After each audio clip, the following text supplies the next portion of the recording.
Baiklah, sebelum saya melanjutkan materi, nanti kita materinya melanjutkan APT, kita ulang dulu kajian pada malam Selasa kemarin. Yang malam Selasa kemarin tidak datang berarti orang lebih sejarah, tapi ikuti saja. Ikuti saja ini, kita baca bersama-sama dulu. Doa sebelum tidur yang oleh Rasulullah di sini dalam hadisnya disebutkan.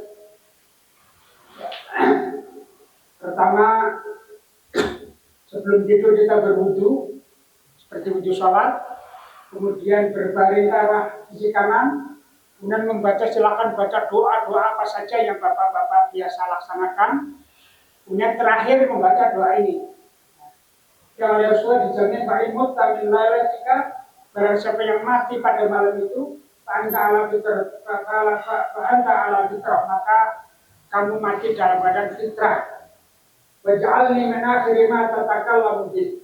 Jadikanlah doa ini menjadi akhir doa, artinya akhir pembicaraan sebelum tidur. Setelah membaca ini langsung tidur, jangan baca apa-apa lagi. Nah, monggo kita baca bersama-sama dulu biar nanti lancar.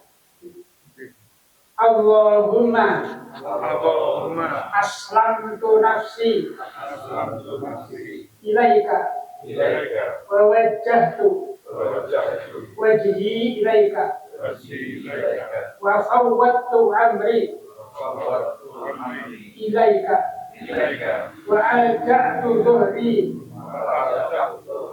ilaika rohbatan wa rohbatan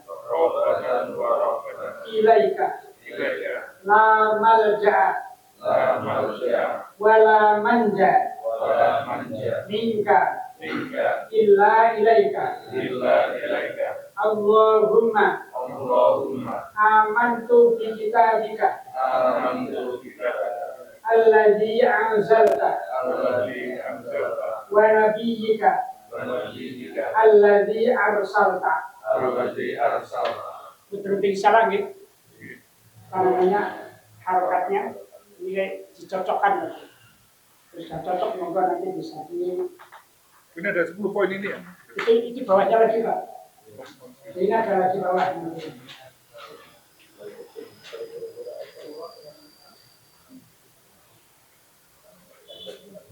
Ini.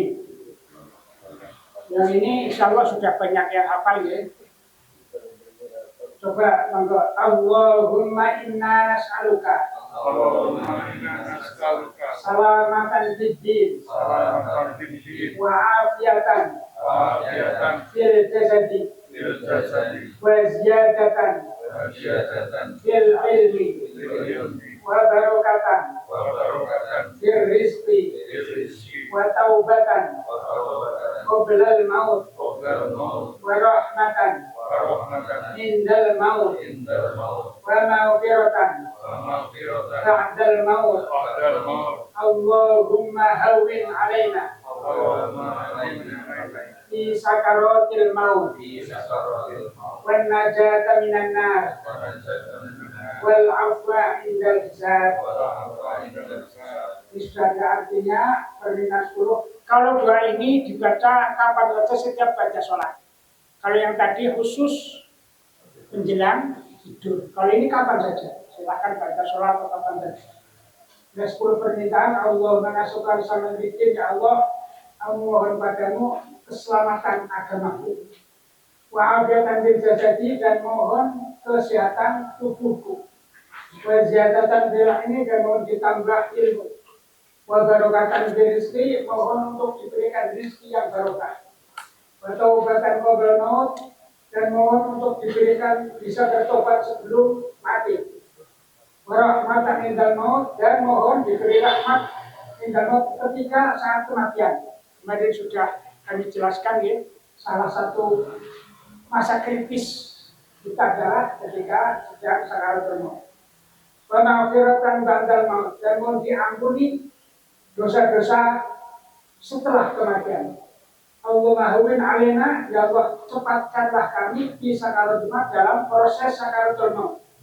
Wa najata minan nar, dan diselamatkan dari neraka wal afandalisa dan mohon dimaafkan atau dimudahkan perhitungan amal kita. Siap ya? Kita hari ini sudah hafal mungkin. Allahumma inna nas'aluka husnal khotimah wa na'udzubika min su'il khotimah. Ya Allah, mohon padamu husnal khotimah, akhir hayat yang baik. Wa na'udzubika, dan aku mohon perlindungan padamu min su'il khotimah, dari akhir kehidupan yang buruk. Wa na'udzubika min mahil mamat, dan aku mohon padamu perlindungan dari fitnah kehidupan dan fitnah kematian, Amin masih dajjal, dan perlindungan dari fitnah ad-dajjal.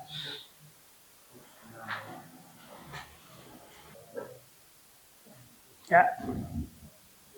Kita masuk bab salat muqaddimah. A'udzubillahi minasyaitonir rajim.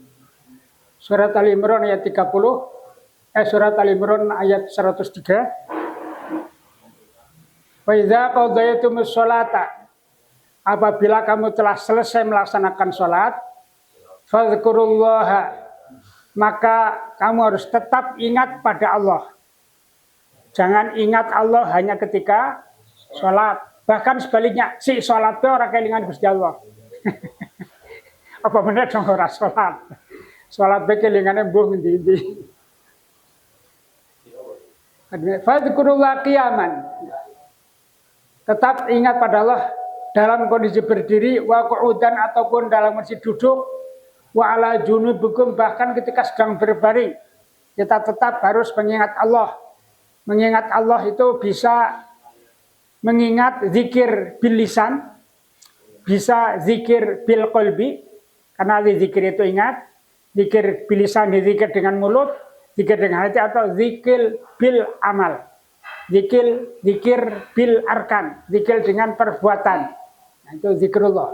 Makanya di sini disebutkan zikir ingat Allah kapan saja? Qiyaman, sedang berdiri. Apakah berdiri sedang bekerja, apakah sedang berjalan, naik motor, wa qu'udan, atau sedang duduk di kantor. Orang yang ingat pada Allah di kantor akan jujur. Nek kelalen karo Gusti Allah berarti tanda tangan si nambahin 0. Itu berarti sedang lupa pada Allah. Wa ala junubikum, bahkan sedang berbaring. Tadi mau tidur juga harus tetap ingat pada Allah Subhanahu wa taala. Fa idzat ba'antum faqimus shalah, ketika kamu sudah dalam keadaan normal, keadaan aman, karena nanti ini ayat ini ada kaitannya dengan sholatul khauf, sholat dalam peperangan atau sholat dalam safar.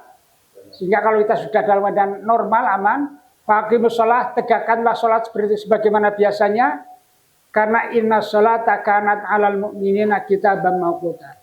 Sesungguhnya sholat bagi orang-orang beriman itu telah ditetapkan waktu-waktunya. Jadi waktu-waktu sholat itu juga yang menentukan Allah SWT. Nanti ada hadisnya di bawah melalui malaikat Jibril. Nah, kalau sekarang kita yang menentukan sholat adalah kalender, jadwal. Luwih penak.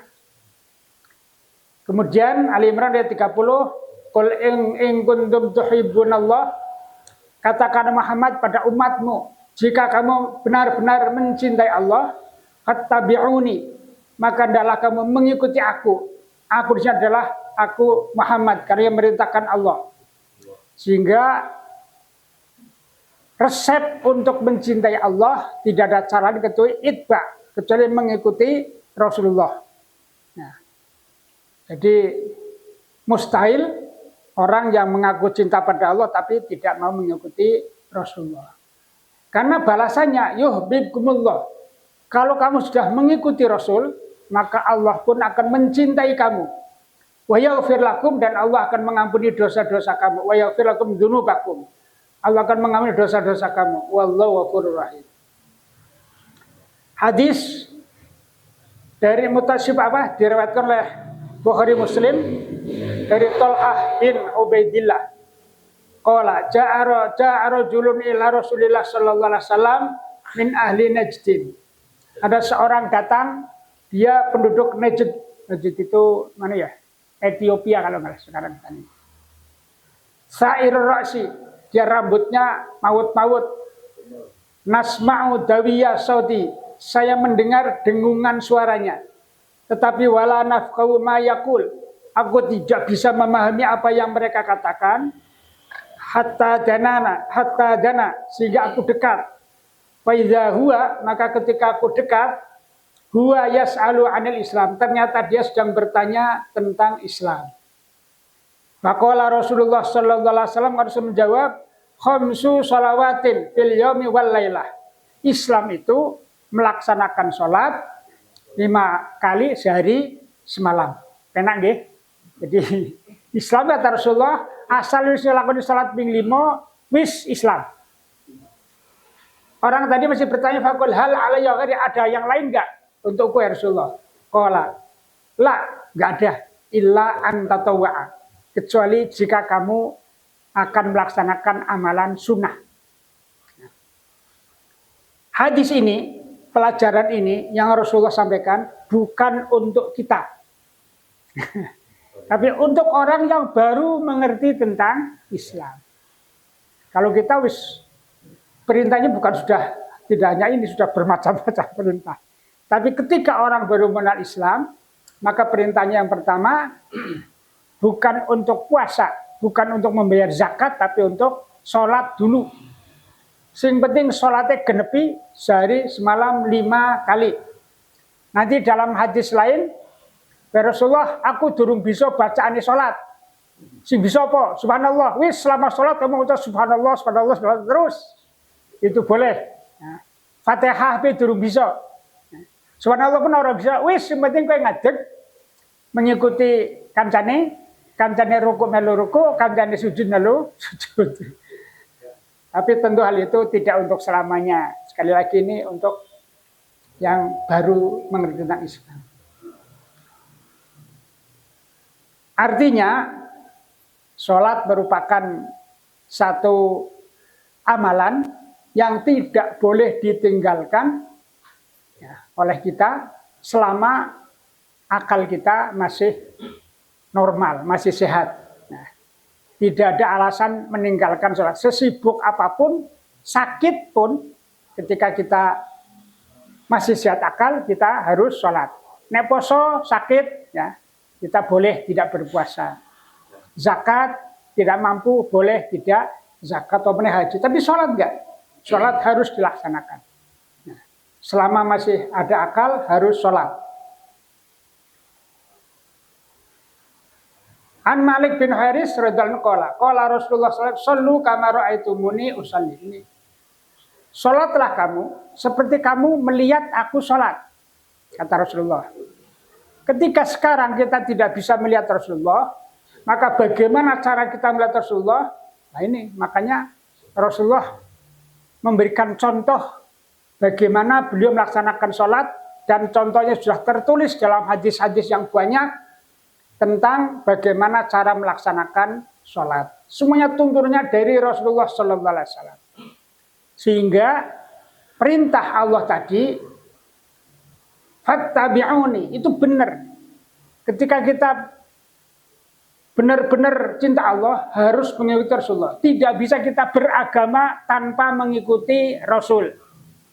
Dulu ada satu pemahaman aliran yang namanya ingkarus sunnah.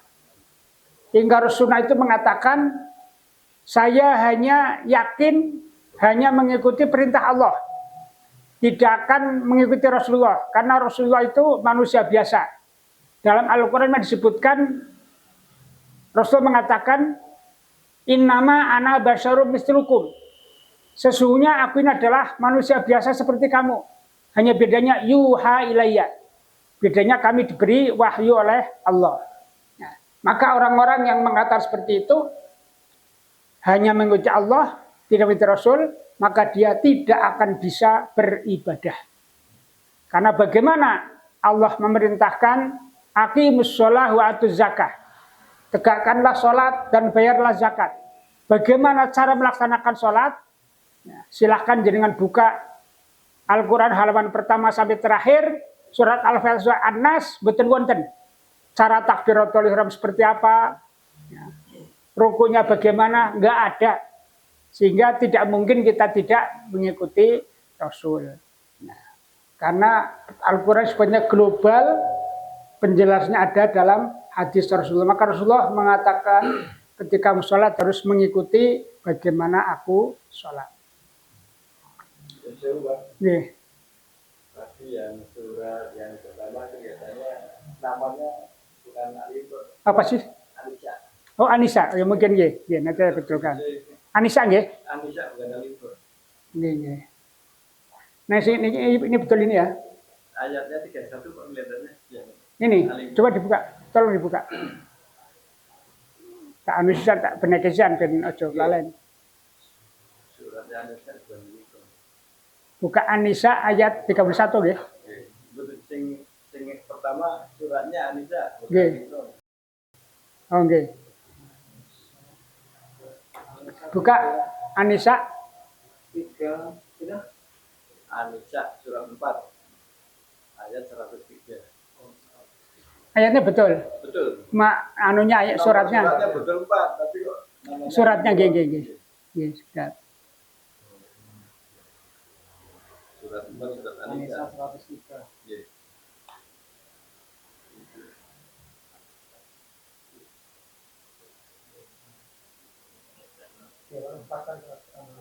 Nggih.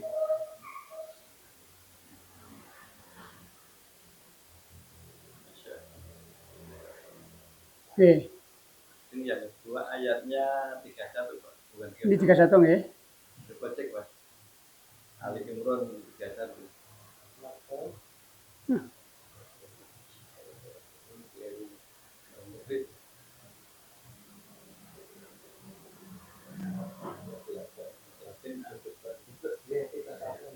Nggih. Oke, langsung.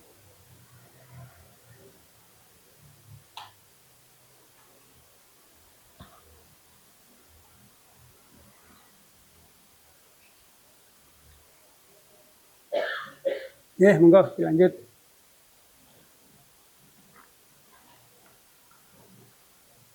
Ini tentang waktu-waktu sholat. Ini dalam Al-Quran, ini global semuanya. Surat An-Nisa, dia dibuka, dicocoknya, bukan yang sing salah mana. An-Nisa 103. Inna sholata kanat, ini potongan ayat. Inna sholata kanat alal mu'minina kitaban mawquta. Sesungguhnya sholat itu bagi mukmin telah ditetapkan waktu-waktunya. Kemudian surat Hud, surat 11 ayat 114. Wa aqimis sholata tarafayin nahar wa zulafam minal lail. Dan tegakkanlah sholat tarafayin nahar, di tepi siang. Wa zulafam minal lail, dan sebagian malam, sebagian dari waktu malam hari. Nah, ini kan bisa dipahami. Tarafayin minal lail tepi siang itu kan bisa dipahami, bisa sholat subuh, bisa sholat asar, kemudian wa zulafam minal lail bagian dari malam, sholat isya. Dan surat 17 Al-Isra itu 8. Aqimis sholata liduluki syamsi. Tegakkan sholat sejak mulai dulu kisamsi, terbitnya mulai terbitnya matahari, yaitu sholat subuh. Ila ghosaqil lail, pada sebagian tengah malam, yaitu sholat isya. Wa Qur'an al-fajr, dan Qur'an ini diartikan sholat. Bacaan artinya sholat. Bapak sholat fajar, sholat subuh. Inna Qur'an al-fajri kana masyhudan, sesungguhnya sholat subuh dipersaksikan. Kemudian sholat surat ke-20 ayat 130, fasbir ala ma yaqulun. Bersabarlah kamu tentang apa yang mereka katakan, orang-orang kafir yang menuduh macam-macam tentang Rasulullah.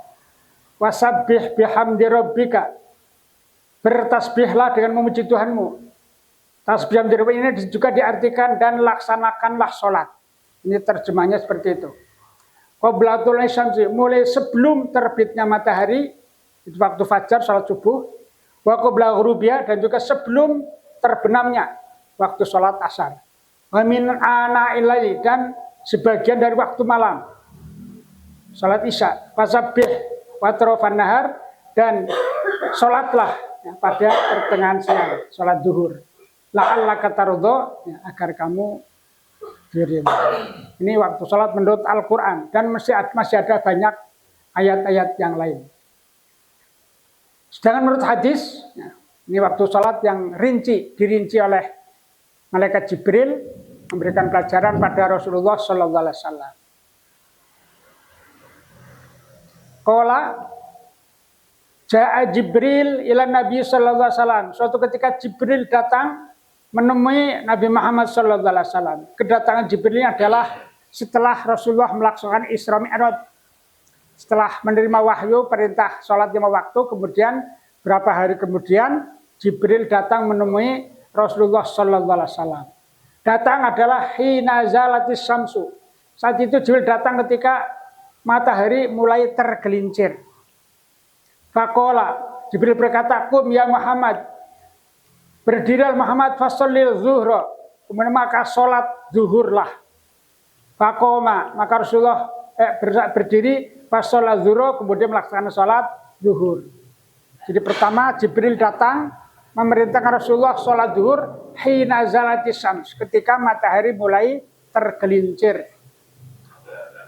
Sumaja hina kana zillu kulli syai'in mislah. Kemudian datang lagi ketika bayangan benda sudah sama panjangnya dengan tingginya benda. Ini sudah sama. Itu Jibril datang lagi. Kemudian berkata, "Qum fasholil asra." Berdiri dan sholat asar. Faqala faqoma fasholal asra. Maka Rasulullah berdiri dan sholat asar. Sumaja hina ghabatis syamsu. Kemudian Jibril datang lagi ketika matahari terbenam.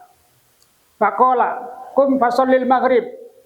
Laksanakanlah sholat maghrib. Faqoma. Rasulullah berdiri fasholil maghrib, kemudian sholat maghrib. Summa makatha hina zabas syafaq. Kemudian Jibril tidak pergi. Jibril masih tetap di situ. Hatta zahabas syafaq, sampai hilangnya syafaq merah. Syafaq ini berapa? Layung. Ini cara Jawanya layung. Di sini disebutkan kalau yang lainnya Jibril pergi, datang ini ketika maghrib tidak pergi. Tetap di situ. Kenapa? Waktu maghrib pendek sehingga Jibril menunggu sampai syafaq merah hilang. Faqala qum fasholil isya. Maka ketika syafaq merah telah hilang, perintah untuk sholat isya. Faqama fasholla, malu pun sholat isya. Summajahu hina sata'ul fajru. Waduh. Maka Jibril datang lagi ketika terbit, menjelang terbit fajar. Bisobri, yaitu ketika waktu subuh. Faqala qum ya Muhammad fasolli salatlah. Faqama fasolla Rasulullah salat subuh. Satu hari Jibril memerintahkan Rasulullah salat 5 waktu, yang semuanya dilaksanakan pada awal waktu. Wajah min ghadi. Jibril datang lagi keesokan harinya, hari kedua. Jibril datang hina soro zulli kalismitlah, seperti ini, seperti kemarin tadi. Ya, ketika akan waktu melaksanakan sholat asar. Jibril datang ketika tinggi bayangan sudah sama dengan bendanya. Kemudian faqala qum fasholli zuhra. Berdirilah dan sholat zuhur. Faqoma fasholli zuhra. Maka Rasulullah melakukan sholat zuhur. Artinya ketika hari pertama, Jibril datang ketika bayangan sama, itu untuk melaksanakan sholat asar. Hari kedua, waktu yang sama, itu Jibril datang untuk melaksanakan sholat zuhur. Artinya apa? Artinya akhir zuhur merupakan awal waktu asar. Jadi tanda bayangan itu merupakan tanda akhir waktu zuhur, awal waktu asar. Sumajahu hina kana zilli kulli syai'in mislaihi. Kemudian datang lagi Jibril ketika bayangan dua kali panjang benda. Tadi pas, ini sekarang sudah lebih panjang lagi. Faqalakum masul asro, sholatlah asar. Maka Rasulullah laksana sholat asar. Sumaja hina ghabati syamsu, maka Jibril datang lagi ketika matahari terbenam. Waqad wahidan, waktan wahidan. Jadi waktu yang satu. Tadi kan di sini makasa, menunggu. Sholat duhur menunggu, artinya masih dalam satu waktu. Lam yazal anhu, tidak bergeser dari waktu itu. Faqalakum washolil maghrib, laksanakanlah sholat maghrib. Kalau sekarang itu jarak antara maghrib dan isya itu kira-kira antara 50 sampai 1 jam 5 menit. Antara 50 menit sampai 1 jam 5 menit itu jarak waktu maghrib, makanya pendek sekali. Faqama fasul maghrib, summa jau'il isya, datang lagi waktu isya, hina zahaba sulusail lail.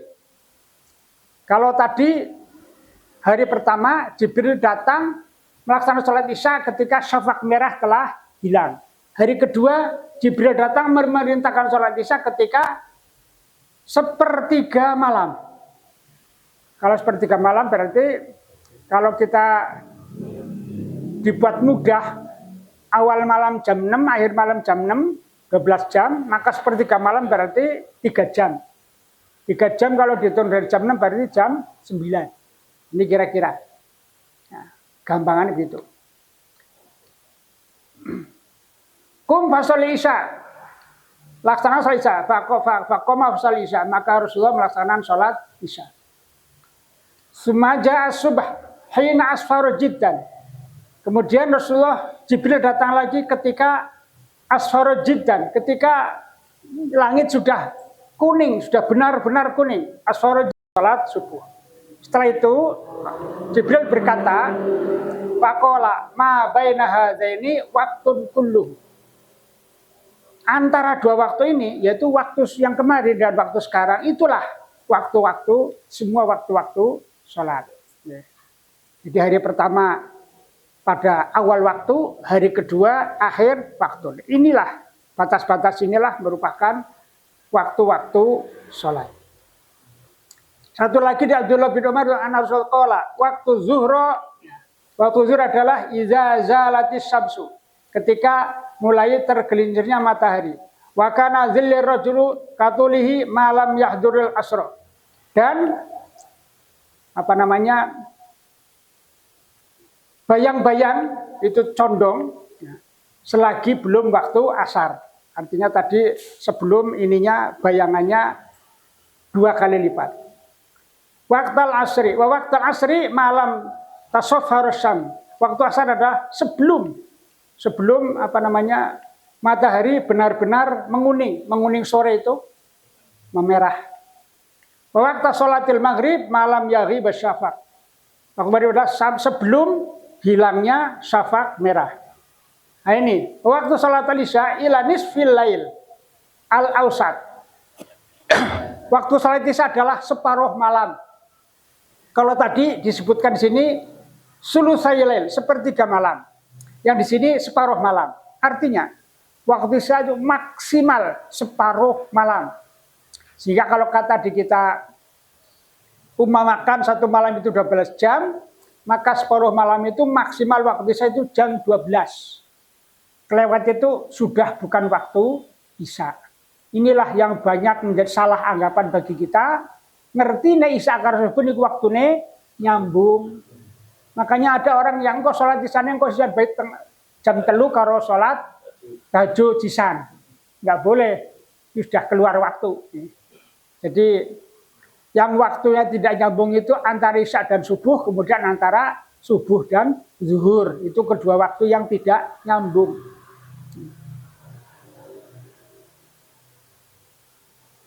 Ini tentang waktu-waktu sholat dari Rasulullah Sallallahu Alaihi Wasallam. Ada pertanyaan? Ada waktu yang dilarang sholat. Ya. Ada waktu dalam sholat adalah waktu setelah sholat subuh sampai matahari meninggi. Meninggi kira-kira sepenggalah, bahasa kita sepenggalah. Sebalik itu bahasanya menis apa? Tombak. Penumbak. Kalau kita sekarang kan gampang lah kalau jadwal subuh jam berapa, terbit matahari jam berapa. Sebelum terbit matahari itulah waktu sholat subuh. Kalau sudah matahari terbit, sudah habis. Disitulah larangan waktu. Yang kedua, ketika matahari di titik nadir, tengah-tengah persis, ya, sampai menggeser baru waktu sholat. Yang terakhir adalah ketika menjelang huruf, menjelang maghrib, menjelang terbenam, sampai benar-benar terbenam. Itu waktu-waktu yang dilarang untuk sholat dan dilarang untuk memakamkan jenazah. Ya. Ini juga nanti ada perbedaan pendapat. Apakah itu mutlak? Ya, semua sholat dilarang? Ada yang mengatakan tidak boleh, sholat apapun dilarang. Ada lagi mengatakan sebenarnya yang dilarang itu sholat-sholat sunnah. Sunnah yang terkait dengan sholat fardu. Misalnya sholat qobliyah, sholat ba'diyah. Tapi sholat lain boleh. Apalagi kalau sholat yang ada keperluan. Misalnya sholat gerhana. Sholat gerhana kok habis asar, ya boleh saja. Atau sholat jenazah. Nah, ini ada pendapat seperti itu. Walaupun ada juga yang tidak mau nyolati jenazah berasar, nggak mau. Sholat jenazah dhisik, baru sholat jenazah nanti sholat asar. Ya monggo, namanya pendapat ya, silakan saja. Bahkan kalau di Mekah, di Masjidil Haram, itu boleh katakan tidak ada waktu terlarang. Ya. Apalagi namanya sholat tahiyatul masjid. Karena apa? Tahiyatul masjid itu sama dengan tawaf. Sehingga orang yang datang Masjidil Haram, kalau sudah langsung tawaf, itu sama saja sudah dengan tahiyatul masjid. Sementara tawaf itu tidak ada larangan kapanpun. Pagi, siang, malam, 24 jam itu tidak ada larangan. Dan pernah juga ada satu peristiwa, di masa dulu, kan pemegang kunci masjid kan orangnya ada petugasnya khusus. Dari bani apa, pegang kunci masjid, bani apa, ngurus air, bagian ngurus kebersihan itu sudah ada pembagiannya. Kemudian ketika ada seorang yang pemegang kunci masjid itu, ada orang datang, akan masuk masjid, tidak boleh. Tidak bolehnya karena apa? Karena dia punya masalah pribadi. Isi hono kles, tidak boleh. Apa Rasulullah, jangan melarang orang yang akan melaksanakan sholat di masjid kapanpun waktunya. Nah itu.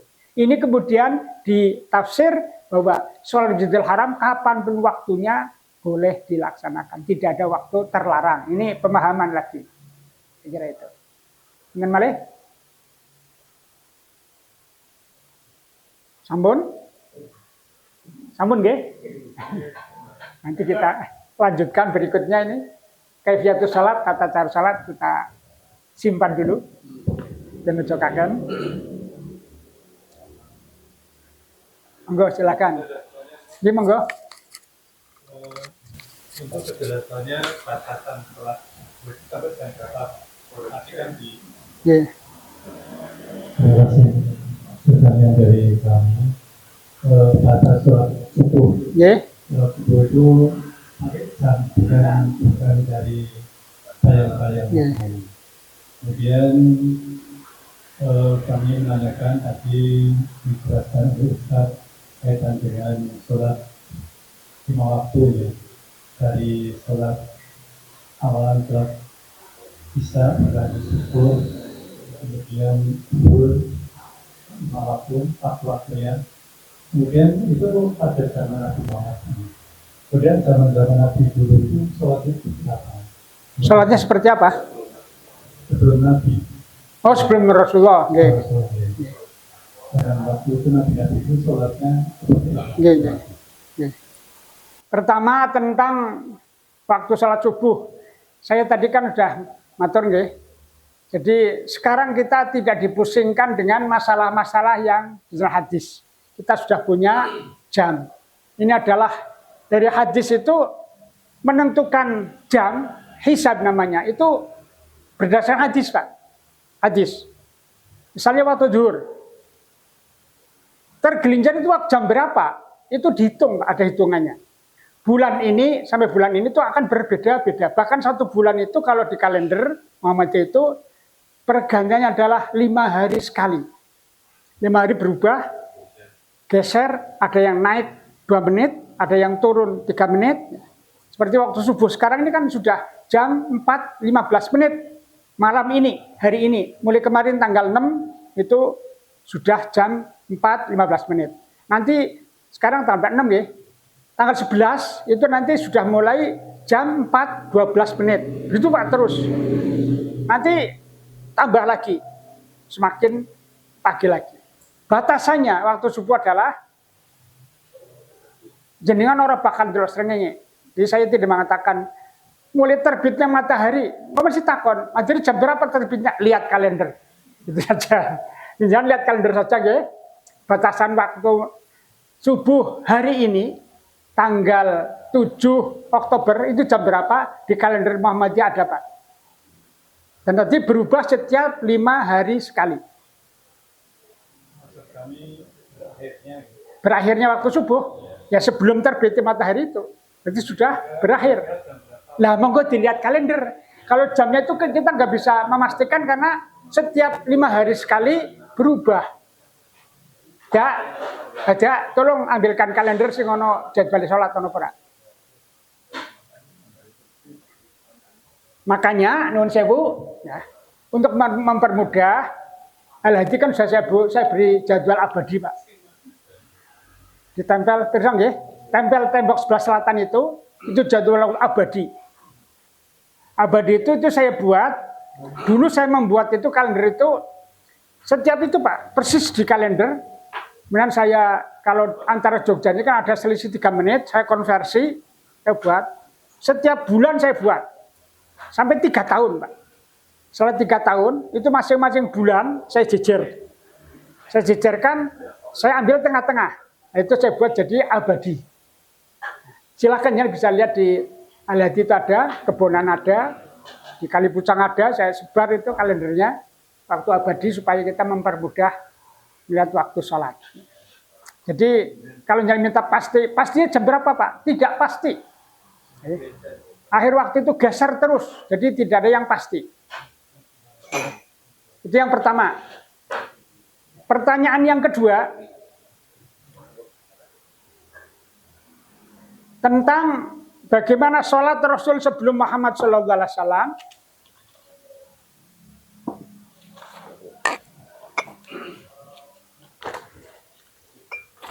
Nah ini kalau di sini Pak, ini bulan Oktober, nah, tanggal 1 sampai 5 Oktober itu terbit matahari jam 5.17 awal Oktober. Tanggal 6 sampai 10 jam 5.14 menit. Berarti maju 3 menit.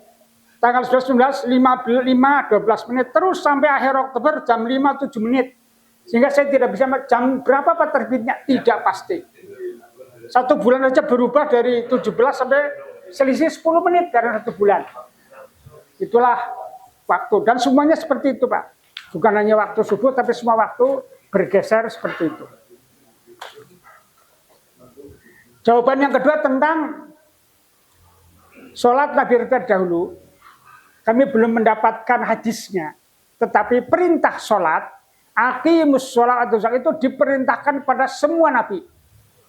Semua nabi diperintahkan sholat dan zakat. Tata caranya bagaimana?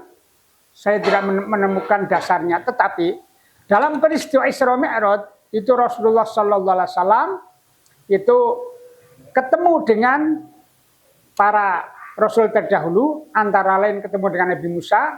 Setelah mendapatkan perintah 50 waktu, Nabi Musa kemudian bisa memberi saran.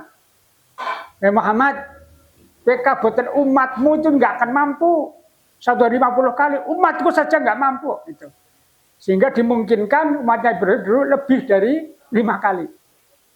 Tapi tidak jelas berapa kali. Dan memang tidak ada hadisnya. Begitu juga nabi-nabi yang terdahulu, Nabi Ibrahim dan sebagainya. Jadi, maaf, kalau dari yang sakit jawab dengan pasti, kaifiat atau tata cara sholat nabi-nabi yang terdahulu. Tapi perintah ruku sujud itu ada, Pak. Perintah ruku sujud itu ada. Dalam Al-Quran setiap nabi perintah sholat, perintah ruku, sujud itu ada. Sehingga ya mungkin rukunya seperti kita, sujudnya seperti kita. Hanya jumlah rakaatnya yang kita belum tahu, jumlah waktunya kita belum tahu.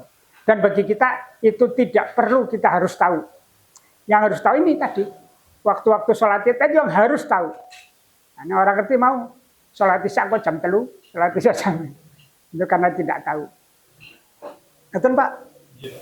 Saya Pak, saya itu kalau tidur ya kebiasaan tidur itu malah di barat karena tata ruang kita, tata ruang kamar. Namun demikian kalau saya tidur halnya di sebelah timur itu mesti kesiangan, Pak. Enggak dengar itu. Tapi kadang pernah jam 5 lebih, Pak. Baru tahu kalau itu gitu. Ya kita bilang berdoa dulu lah. Batas waktu yang sangat bergantung yang kadang sampai jam 6. Oh, jadi pertanyaannya jangan batas waktu, Pak. Pertanyaan bagaimana, Pak, kalau saya kesiangan itu. Tapi kalau menentukan batas waktu saya tidak bisa. Kalau ini bergeser terus. Tapi kalau jenengan saya kesiangan, nah itu baru saya bisa menjawab. Hadisnya ada. Rasul mengatakan, ya, kalau nggak salah kajian yang sudah pernah kami sampaikan. Jadi kata Rasulullah, apabila kamu tertidur, sholatlah ketika kamu bangun, kapanpun bangunnya. Atau ketika kamu lupa, sholatlah ketika kamu ingat. Ingat ya berapa? Silahkan.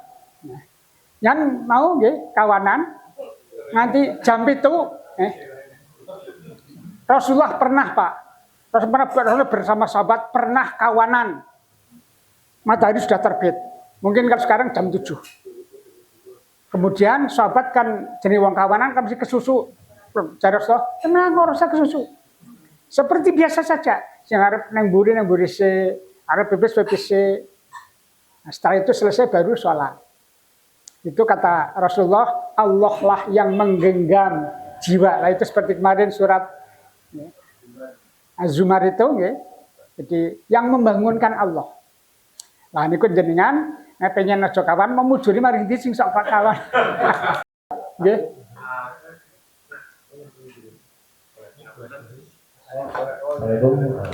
Terkait tadi yang kesiangan itu juga termasuk. Terus kan ada kodok nih.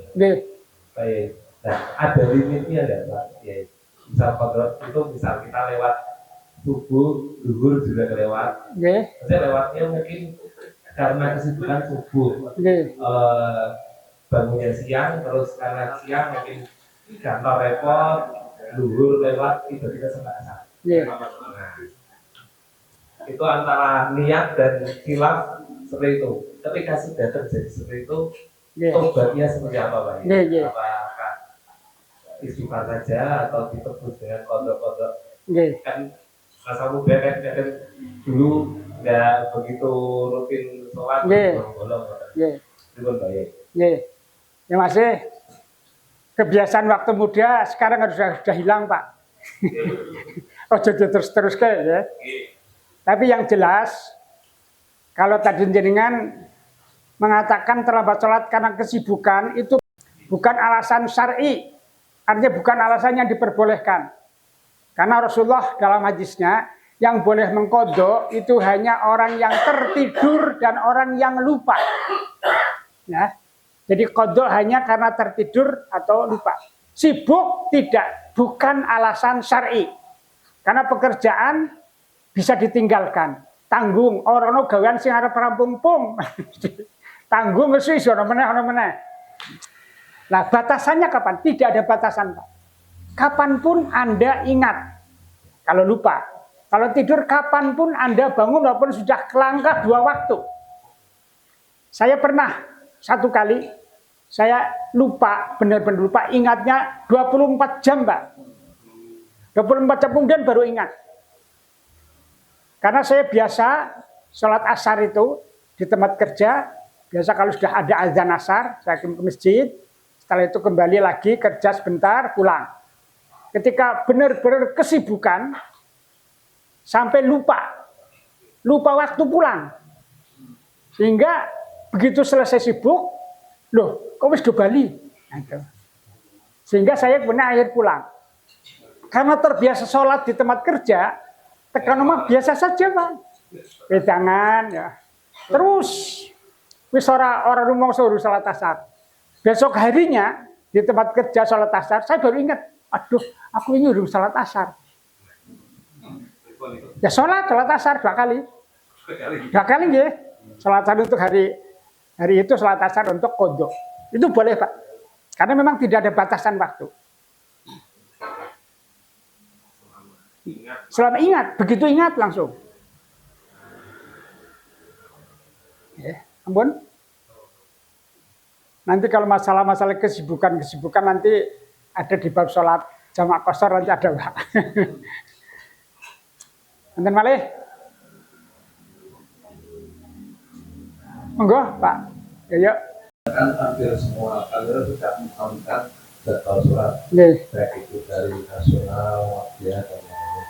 Nah, kalau kita lihat untuk jadwal sholat zuhur sampai isya itu mungkin selisihnya 1-2 menit ya. Itu subuh Ya. antara jadwalnya dengan yang dimodalkan Berbeda, nggih. Ya, leres. menitan itu lah. Yang pertanyaan kadang-kadang kita kalau misalnya untuk puasa sunnah misalnya ya, itu yang kita pakai itu yang ada Umum apa yang subuh apa Muhammadiyah? ya itu. Oke. Bun? Ya. Jadi yang mau pakai yang mana boleh, Pak. Kita mau mengikuti Muhammadiyah boleh. Kalau kita warga Muhammadiyah, saya menganjurkan ikuti jadwal dari tarjih.